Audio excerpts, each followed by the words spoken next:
నమస్తే, నేను Savitri. Welcome to మన ఛానల్ సావిత్రి వంటలు. ఈరోజు నేను అటుకులతోటి పోహా అంటారు కదా, తెల్లవారు టిఫిన్ కోసం పనికొస్తుంది. అది పోహా చేస్తున్నాను. దాని గురించి 2 కప్పుల అటుకులు నేను కడిగేసి పెట్టుకున్నాను సైడు.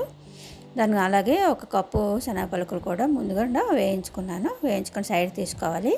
తీసుకున్న తర్వాత ఆ మిగిలిన నూనెలోనే 1 స్పూను జీలకర్ర, 1 స్పూను ఆవాలు, 2 పచ్చిమిరపకాయలు కారం బట్టి వేసుకున్నాను. 1 బంగాళదుంప ముక్కలు కూడా కట్ చేసి వేసుకొని చక్కగా వేయించుకున్నాను. 2 నిమిషాలు మూత పెట్టుకొని ఉంటే మగ్గిపోతుంది బంగాళదుంప. ఆ తర్వాత అందులోనే 1 ఉల్లిపాయ ముక్కలుగా కట్ చేసి వేసుకున్నాను. కొంచెం కరివేపాకు వేసుకొని అందులో అలాగే ఇంగువ 1 చిన్న స్పూన్ వేసుకున్నాను. 1 స్పూను పసుపు వేసుకున్నాను, చిన్న స్పూన్లు.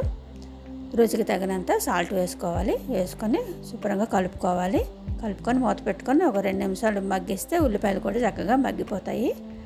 చూశారు కదా, బంగాళదుంపలు ఉల్లిపాయలు అన్నీ మగ్గిపోయి. ఇప్పుడు మీకు కావాలంటే అరకారం కూడా వేసుకోవచ్చు, 1 స్పూను. మీకు రుచి చూసుకొని వేసుకోండి. నేను అటుకులు కడిగేసి ఉంచుకున్నాను కదా, 2 కప్పులు ముందుగుండా కడిగేసి ఉంచుకోవాలి. ఇలాగా పొడి పొడిగా ఉంటాయి చక్కగా. అటుకులు వేసుకొని చక్కగా కలిపేసుకున్న తర్వాత కొంచెం కొత్తిమీర వేసుకోండి.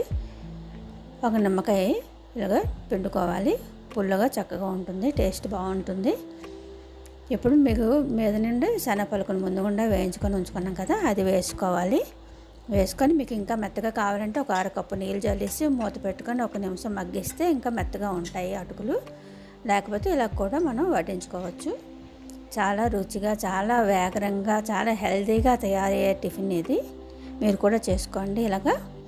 ఎలాగొచ్చిందో నాకు కామెంట్లో రాయండి. నా ఛానల్ని సబ్స్క్రైబ్ చేయండి, లైక్ చేయండి. నమస్తే.